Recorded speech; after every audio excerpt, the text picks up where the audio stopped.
vai tev ir kaut nelielas zināšanas, kad narkoloģija un psihiatrija satiekas?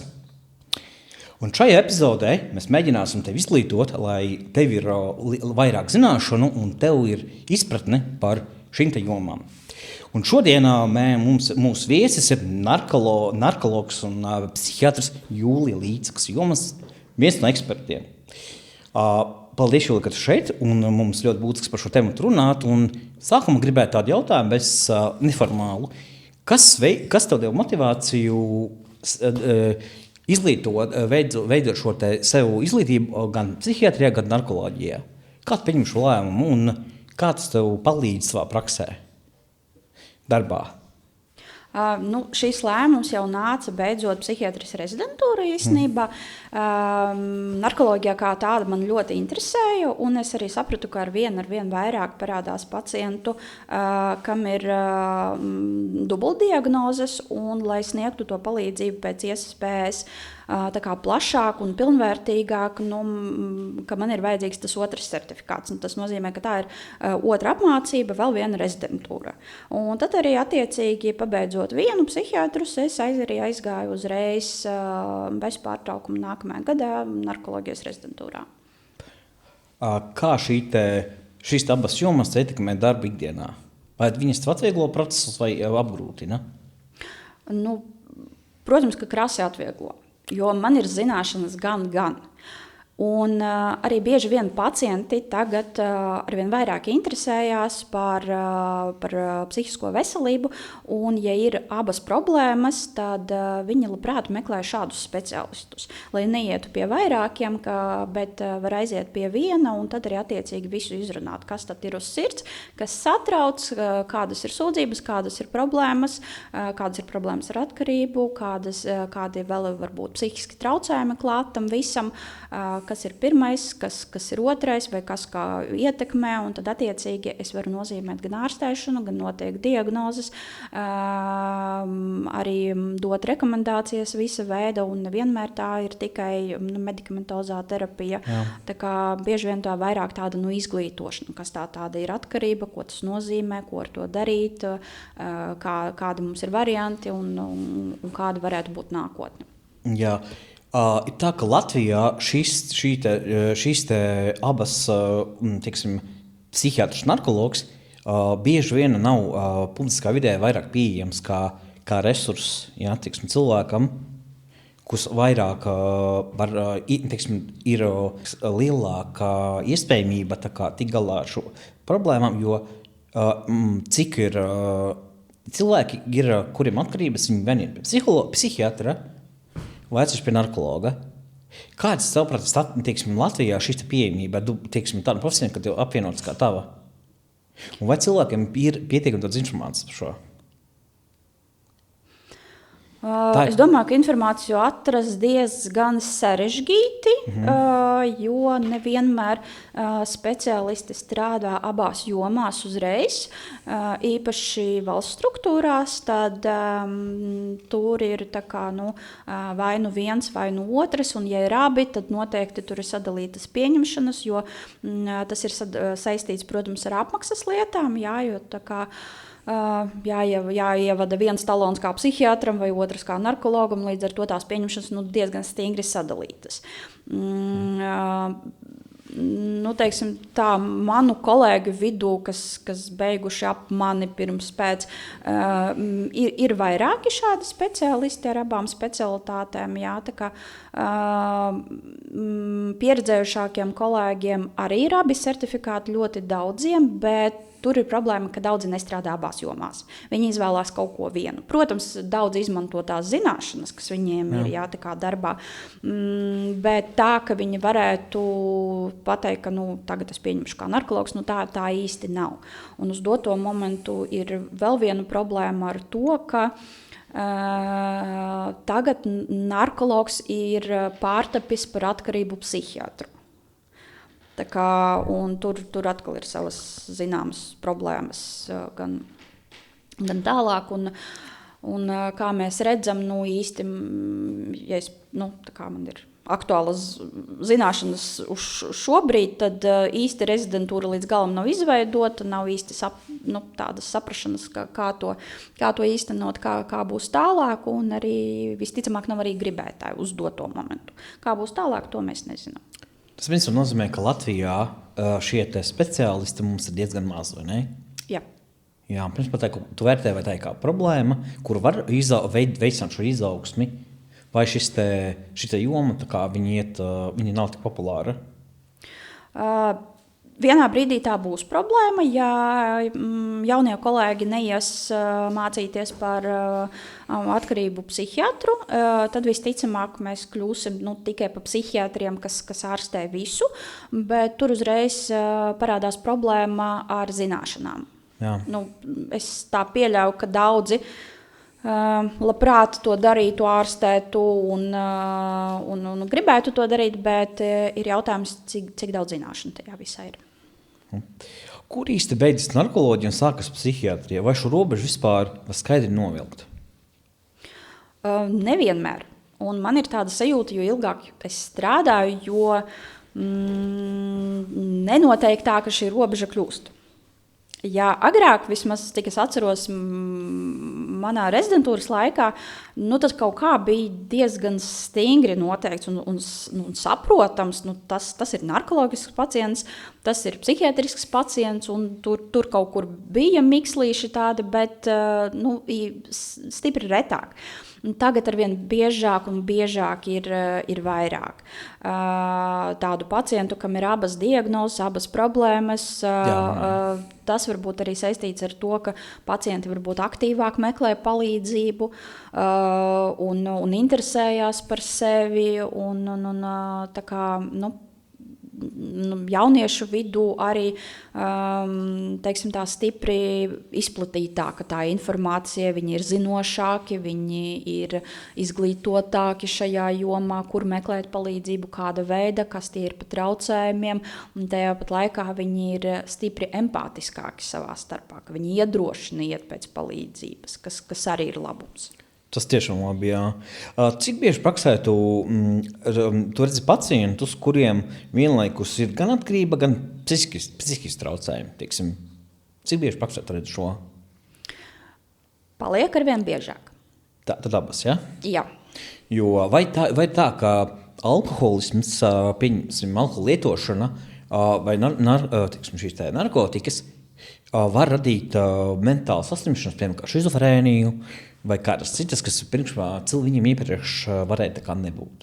Te nav runa, teiksim, par tādām diagnozēm kā bipolārie traucējumi, kas ir tā kā parāds, bet, teiksim, šis mentāls depresija, tas ir, protams, izplatītākais, vai ne? Bet vai viņam rodās arī citi traucējumi, jo viņš cilvēks, teiksim, atkarība būdams, viņām tā psihi kaut kā mainās, vai ne? Un kas viņam, teiksim, ir šis tā, jā, kā tas? Konkrēti, ja mēs runājam par šizofrēniju, tad šizofrēnija tomēr ir endogēna saslimšana. Vienīgais, ko es varu piebilst, ka tik tiešām narkotiskās vielas, īpaši marihuāna, var būt par tādu palaidēju faktoru. Tas nozīmē, ka šim cilvēkam ar lielāku varbūtību šie traucējumi būtu.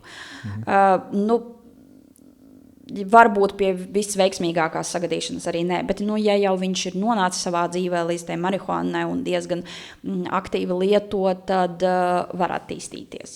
Bet tas atkal, es nevaru pateikt, ka tieši marihuāna izraisa šizofrēniju. Arī rāda to pētījumi. Pētījumi, protams, ir ļoti dažādi un arī pretrunīgi savā starpā. Tā kā tur arī var ļoti skeptiski uz to vajag skatīties. Bet tā viennozīmīgi pateikt, ka tas izraisa šizofrēniju, es tā neteiktu.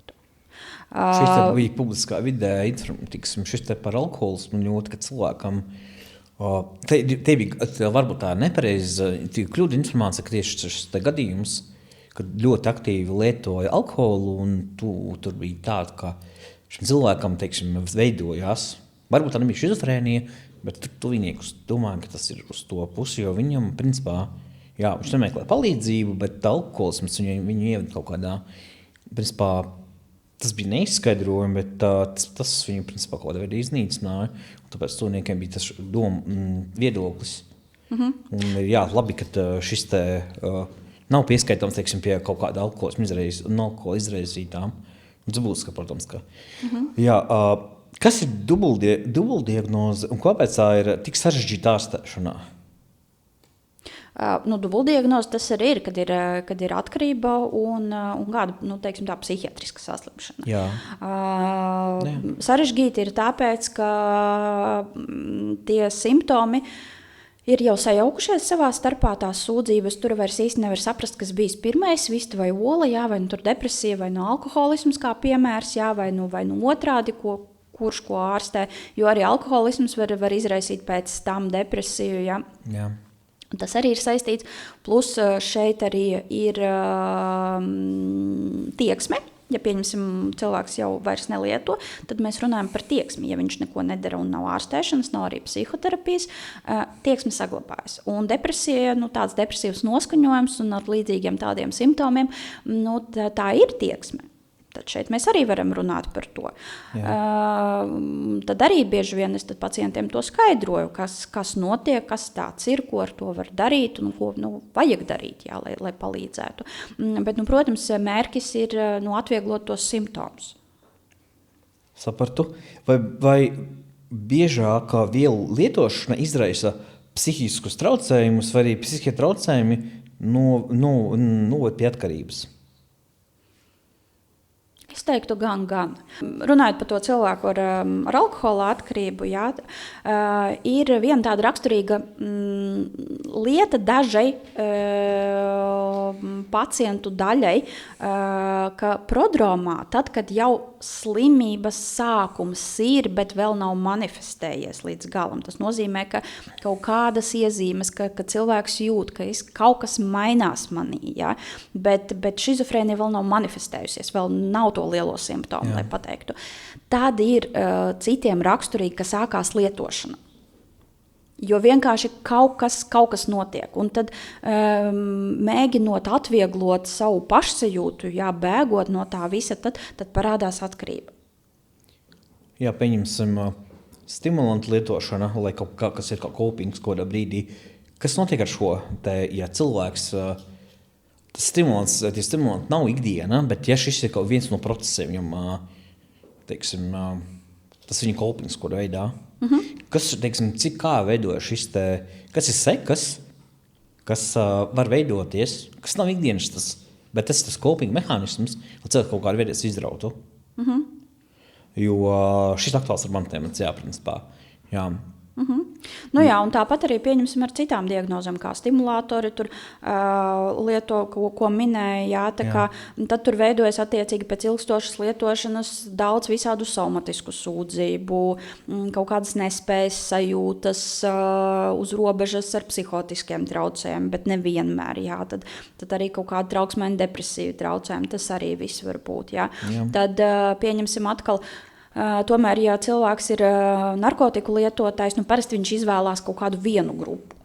Un ja es redzu, ka cilvēks lieto visu, tā kā ir pamēģinājis visu un lieto vai ikdienā tur vienalga, ko dažādas grupas absolūti, jā, tā kā stimulātorus, depresantus, tur, es nezinu, alkohols vēl pa virsu, visu, ko opioīdus, tad ar lielāku varbūtību es jau sāku domāt par kaut kādiem specifiskiem personības traucējumiem.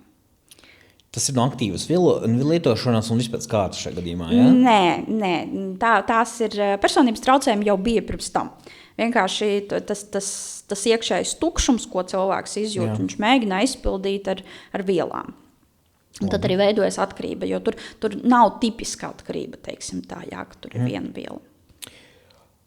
Kādi psihiskie traucējumi visbiežāk ir saistīti ar atkarībām? Viens, ko es jau minēju, ir personības traucējumi. Tāda ir depresija, ko bieži vien cilvēks pašā stēšanas ceļā sāk lietot alkoholu, un tad veidojas vēl viena problēma – atkarība. Un tad tie traucējumi padziļinās, vēl sliktāk paliek. Tad ir arī risks uz bipolāriem traucējumiem kombinācijā, jā, kā arī ir lietošanas. Tā kā pārējais, kā es jau minēju par šizofrēniju, kas arī varētu būt, respektīvi, ja mēs runājam par visu šizofrēnisko spektru. Tas arī varētu būt, bet teiksim, tas ir tā, līdz nav meklēšanai palīdzību tam Jā. bipolāriem, jo reizēm kopā tur daudz variantu cilvēku. Mana pieredze ir, kad sapratu, ka man jāiet pie psihiatra, lai saprastu jau, tad bija arī alkohols, un es nesapratu, kas notiek. Es nezināju par to trauksmi, un tas bija diezgan grūti, līdz es sapratu, ka kaut kas ir nav, un šis ceļš diezgan, alkohols. Tas ir ceļš, tas ir traki. Kā ārstē pacientu, kuram ir gan depresija, gan alkohola atkarība? Ar ko sākt? Ar sūdzībām. Tad ar anamnēzi, Jā, cilvēks pastāsta, kā viņš reāli jūtās. Protams, ka min visas savas atkarības, visas savas problēmas, cik daudz, ko, kāpēc, kādas ir domas pirms, pēc, cik smagi ir un kas pirmais sākās, ja paskatās atpakaļ, vai jau bija depresija, vai tomēr atkarība, un pēc tam pievienojas depresija. Un tāpat ārstē jau simptomus, ne jau diagnozi. Jā. Un tad jau atbilstoši no tā piemeklējam terapiju. Pacientam citreiz ir savas jau idejas kaut kādas, pieņemsim, ir citi, kas noskaņoti, pieņemsim, kategoriski pret antidepresantiem. Es parasti cenšos atrast tādu vidusceļu, lai būtu sadarbība ar pacientu, jo ja kaut ko pacients aktīvi nevēlas, tam nav absolūti nekādas jēgas viņam uzspiest. Ja tas cilvēks pats pie tevis ir atnācis un sūdzās par savu pašsajūtu, tad ir jābūt sadarbībai. Tad arī attiecīgi viņš arī normāli informēs par pārmaiņām vai arī par kaut kādiem tur atkārtotām lietošanas reizēm, par kaut kādām, vai kaut kādām pārmaiņām vai pat tieksmēm, kā izpaužās, un tad tā sadarbība būs. Bet pirmais ir antidepresanti, protams, ko piedāvā, tad garastāvokļa stabilizatori, kas arī ir zināmā mērā prettieksmes medikamenti, tad ir konkrēti prettieksmes medikamenti. Tad tur jāskatās, kas notiek ar miegu. Bieži vien ir arī miega traucējumi, tad arī izvēlās kaut kādu miega terapiju, protams, rēķinoties ar to, ka ir jau viena atkarība, un tā tad mēs neizvēlamies medikamentus, kas var izraisīt atkarību. Tad es vienmēr rekomendēju kombinēt ar psihoterapiju. Es tiešām cenšos skaidrot, kāpēc tas ir vajadzīgs, ka tas ir zelta standarts pie jebkuriem garīgiem traucējumiem, ka tas ir vislabākais, kad ir psihiatrs ar medikamentiem un arī paralēli psihoterapeits vai arī psihologs, kam labāk uzticās, vai kāda ir pieejamība, lai būtu atbalsts, lai būtu vēl papildus terapija, jo kaut kādā brīdī tomēr medikamenti kopā ar psihiatru un narkologu paiet nost un paliek ar lielāku varbūtību ilgtermiņā psihoterapija. Un tad es arī pacientiem ar atkarībām apmācu par tieksmi. Es aktīvi stāstu, kas ir tieksme, jo daudziem ir tā, ka es taču negribu dzert. Tātad ar man nav nekā. Bet mans uzdevums ir pastāstīt, ka tieksme nevienmēr izpaužās ar vēlmi iedzert vai vēlmi lietot narkotiskās vielas vai uzspēlēt kaut ko. Nē, tās ir iekšējas pārmaiņas, kas notiek. Bet tās liecina par tieksmi. Un to tieksmi vajag likvidēt. Un atkal kā viņu likvidēt un kas vislabāk strādā. Un, protams, ka ļoti svarīgs šajā periodā ir sports, tās fiziskās aktivitātes. Un tad atkal nākamais punkts, ka mudināt pacientu, lai viņš tomēr sāk sevi fiziski aktivizēt, jo bieži vien tas ir ļoti grūti un negribās un ir atrunas. Un tad, kad sāk, tad paliek vieglāk un pats jau sāk to redzēt, ka kaut kas mainās. Jo, ja mēs runājam par atkarību kā tādu, tad tā ir agresija. Tā ir tāda ļoti, ļoti spēcīga emocija. Tātad, lai viņu pārstrādātu tādā pareizā ceļā, tātad vislabākais ir sports, kur mēs to agresiju attiecīgi izliekam mierīgi. Un tad, protams, es cenšos to visu pastāstīt, pēc iespējas tā kā ierosināt kaut kādu motivēt, veicināt kaut kādu interesi par to, ko es saku. Un tad tālāk arī skatāmies. Protams, ka nevienmēr sanāk ar pirmo reizi. Bieži vien es to kladzinu katru vizīti. Ja? Tā kā reizēm nekas nemainās. Labi, ja pacients lieto medikamentus, tas jau ir sasniegums. Bet tad pakāpeniski ir daļa pacientiem, kas saņemās un sāk kaut ko darīt, un tad arī parādās kaut kāda rezultāta. Te tāds jautājums, diezgan humorisks attieksmi, jo bieži vien arī manā cilvēku pieredzē ir bijis, ka cilvēks ar atkarību to pasaka, teiksim, piemēram, zini, kas ir? Mani Dievs dziedinājis, es neko nevajag, ja? Un viņš, principā, kādu brīdi jūtās baigi labi, viņš jūt ļoti labi, viņš pievienojas kādai sektai, zini, un vienam nevajag, viņš sevi ieved kaut kādā principā iekšējā idiotismā, domājot, ka viņam neko vairs nevajag. Un tas tā bedre, principā, vai tas var izraisīt arī viņam teiksim, tās sekas, kuras viņš varbūt kādā brīdī nepamana. Kur šis vai ir, teiksim, šeit pacienti, kur tiešām vienā brīdī man neko vairs nevajag? Viss ir ok? Jā, protams. Es domāju, katram ārstam ir šādi pacienti. Un kādas ir šim pacientam sekas? Viņš vienkārši atsakās no terapijas un turpina savu dzīves. Ir ļoti dažādi. Ir pacienti ar atkarībām, kas vienā dienā pasaka, es nelietošu, un viņi nelieto. Jautājums, kas ar viņiem notiek psiholoģiski, ja viņi neiet psihoterapijā, tas jau ir cits jautājums, bet parasti atkal viņam ir labi cieši jau visi apkārtēji, jo tā agresija tad izpaužās uz visiem apkārtējiem. Bet ir daļa pacientu, kas pasaka, es nedzeršu, viņi aiziet uz anonīmām grupām, vai narkomānu, vai no alkoholiku, un viss sanāk. Jā, tas atbalsta grupas ir ļoti nepieciešams, bet tas ir tā, ka ne visam strādā, lai kādu ceļu viņš meklētu. Un, teiksim, man atkarība, kas ilga 6 gadus, es gāju visus ceļus, mīnēsot tas anonīms alkoholiķis, gāju pie tāda cilvēka tantes, kura man tur virs galvas tur ar bībeli tur dzieda, un man tā pateica, ka jā, cauri, parakst papīru, ja tu noliec karoti, tā ir tava atbildība. Es piedzēros pēc jaundienām, un viņi zvanīja pirmdien. Klau, es piedzēros, kas būs? Atnāc, atkal noslēgs mums to procesu, jā? Un tad vēl tie mēģinājumi kaut kādi, teiksim, ir visādi mēģinājumi bijuši, un kaut kādā brīdī paveicās, ka, teiksim, es nezinu, kas bija. Varbūt tas arī deva daudz ko mana terapija, uzsākšana. Un, tas alkohols tā kā šis beidzās, tad dīvainā kārtā, mistiski, un radās ar citas problēmas, un, principā, ne visiem izdodās, principā, atrast šo īsto ceļu, kā viņš ar šo atkarību tik galā, un arī viņš arī šī narkoloģijai, principā, netic, un tās pretieksmes zāles arī tāda stereotipi par viņām ir.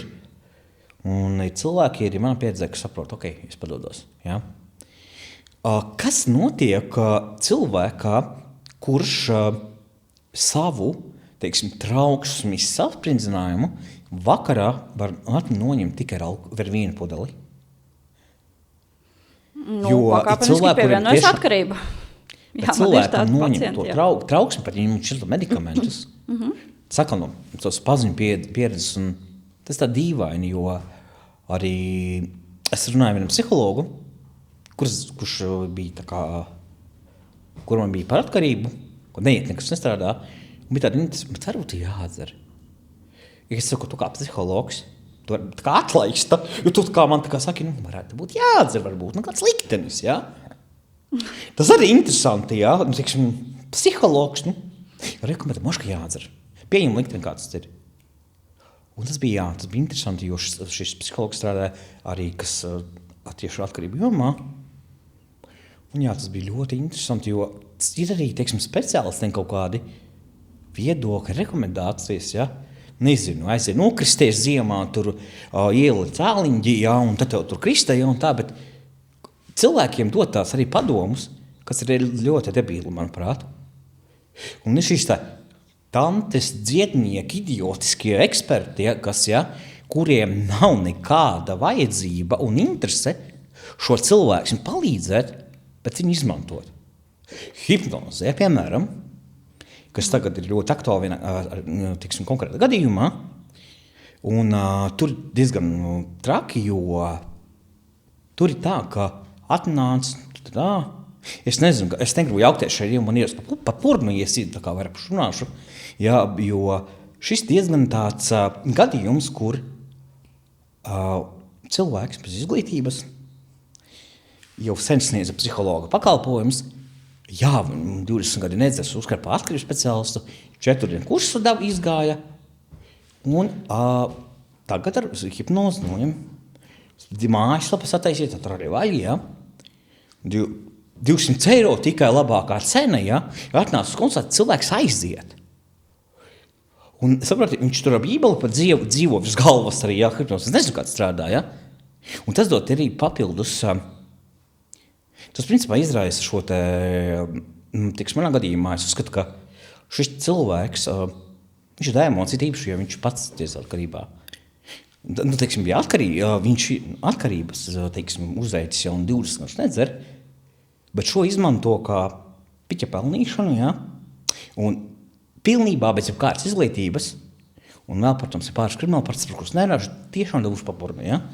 Un tas ļoti, tas par viltu šie te speciālisti, ko patiesībā valsts mazāk kontrolē, un tieši, kas ietekmē gan mentālas veselības jomā piedāvā brīnumus, un tieši uz atkarībām spiež. Tas diezgan interesanti. Ko tu par šo domā? Kāds ir viedoklis par to? Nu, kāpēc viņi spiež uz šādu veidu pacientu grupām? Tāpēc, ka pilnīgi alkoholisms Latvijā. Jā, pirmām kārtām izplatīti, otrām kārtām tā ir ļoti tāda ievainojuma un neaizsargāta grupa. Jā. Tad, kad es nezinu, man kaut kas sāp, es tur sāp roka, es aizēju pie traumatologa, jā, tur sāp tas, es aizēju tur. A šeit jau sāp dvēsele, es nezinu. Jā, tā kā, un kur tad iet? Tad attiecīgi cilvēki meklē kaut ko, kur, nezinu, neieliks slimnīcā, neieliks kaut kādos reģistros, kas arī ir populārs jautājums, joprojām pacientiem ir, kas man būs par to, vai man tiesības noņems uzreiz. Neko darīt nevajag, iedot uzreiz kaut kādu rezultātu apsolīto.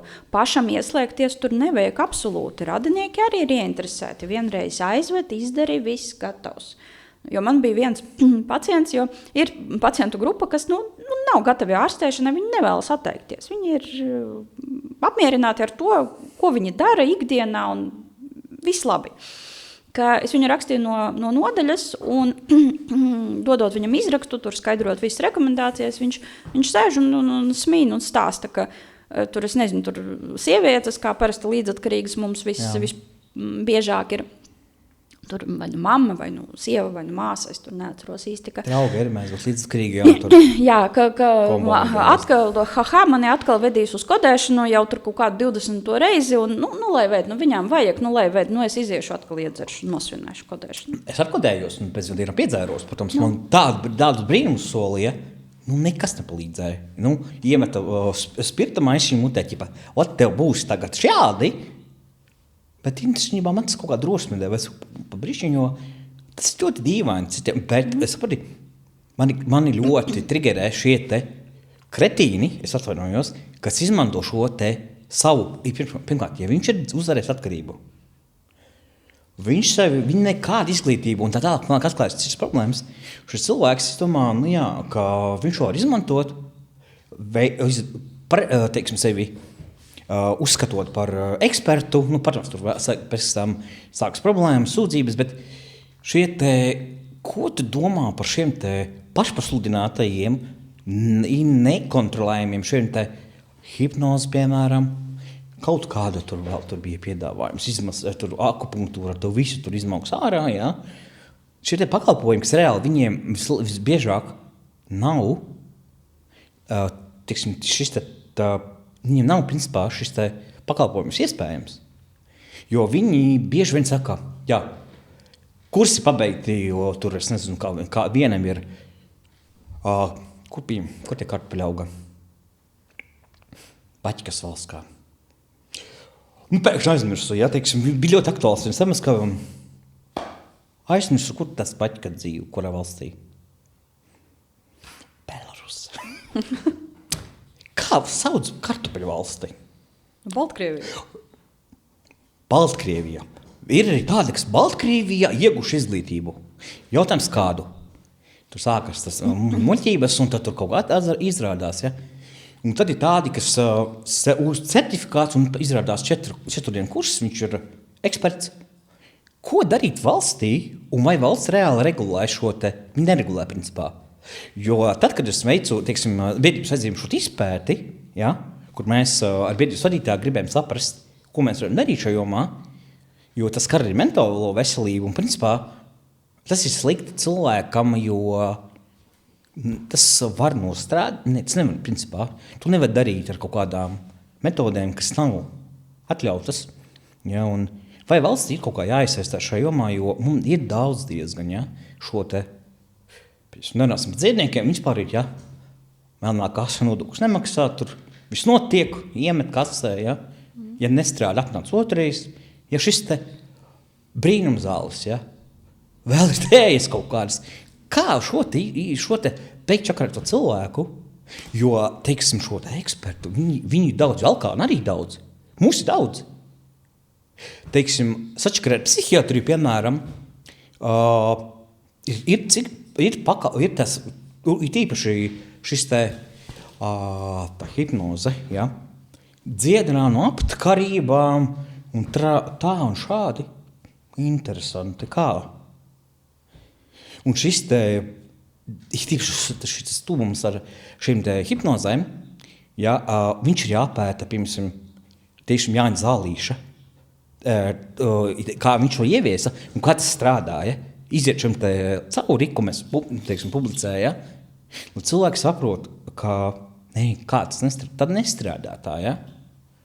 Un vai, teiksim, ir ar tam psihiatram jāiesaistās, narkologam šajā kaut kādā procesā dod valstī signālu, ka, ir slikti. Jo tas ļoti sāpīgi, ka izmanto cilvēku un nav nekāds morāls. Valsts īsti nevar regulēt, kamēr nav kaut kādu sūdzību, jo tas temats ir tā kā karstais kartupels. Kurš tad atbildēs? Ja? Viņi nav zem medicīnas, viņiem nav nekādas izglītības, tāpēc veselības ministrija īsti nespēja nekādā veidā, ja veselības inspekcija tāpat kā regulējošais orgāns, ko viņi var pārbaudīt? To, ka viņiem nekā nav.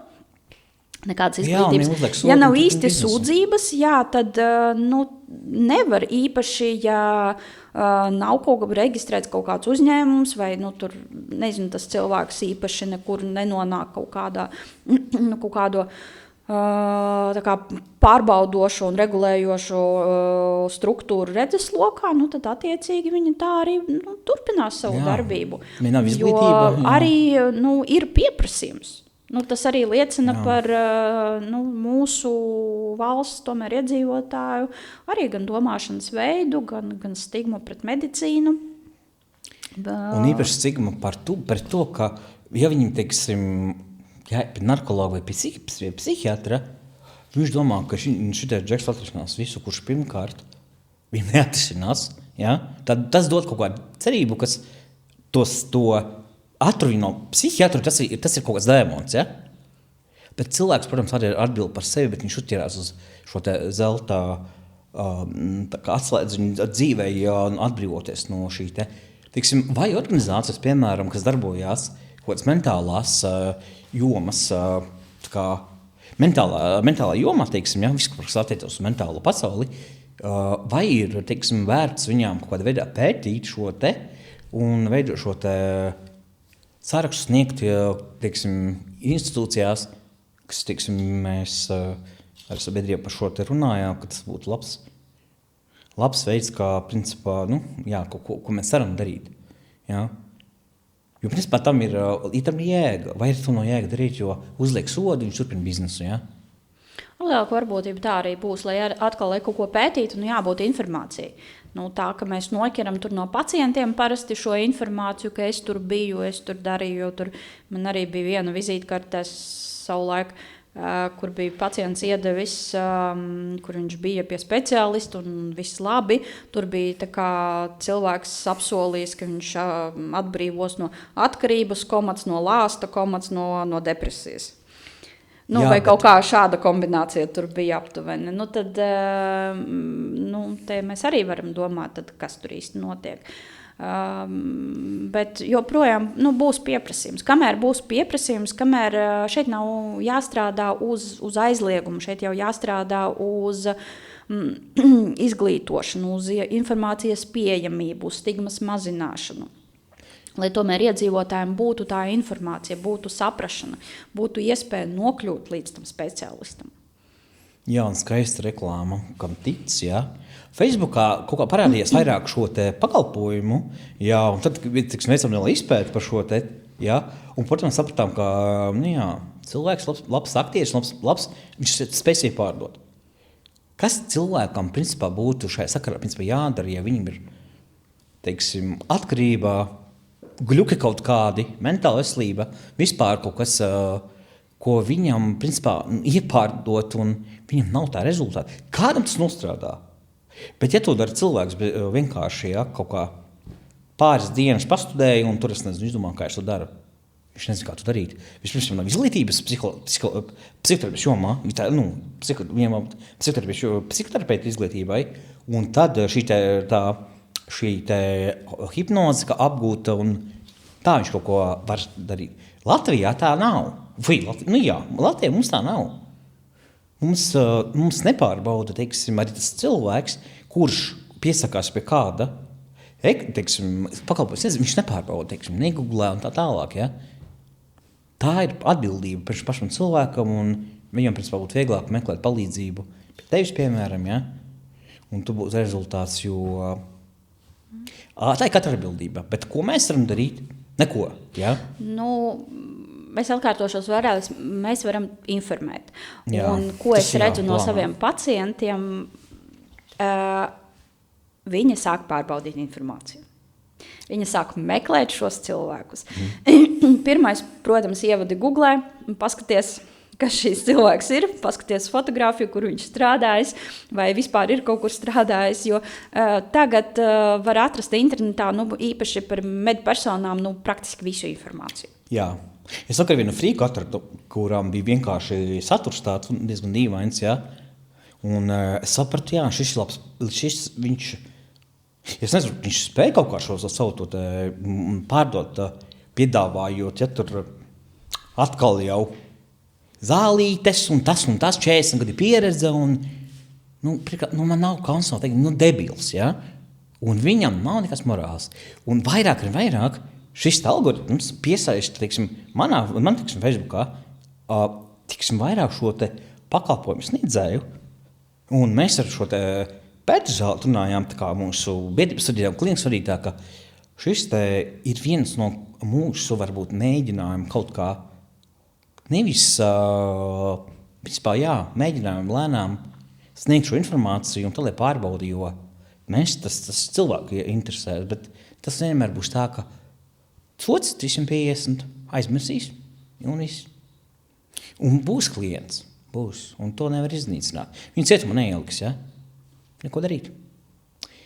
Jūlija, vēl ir tādi jautājumi pāris mestē.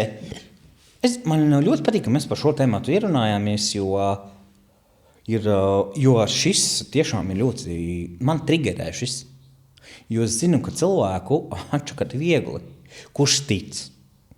Es apskrēju daudz, jā. Jūlija, kāpēc sabiedrība param ir tik spēcīga stigma pret atkarībām un psihiskiem traucējumiem? Es domāju, tas nāk vēsturiski.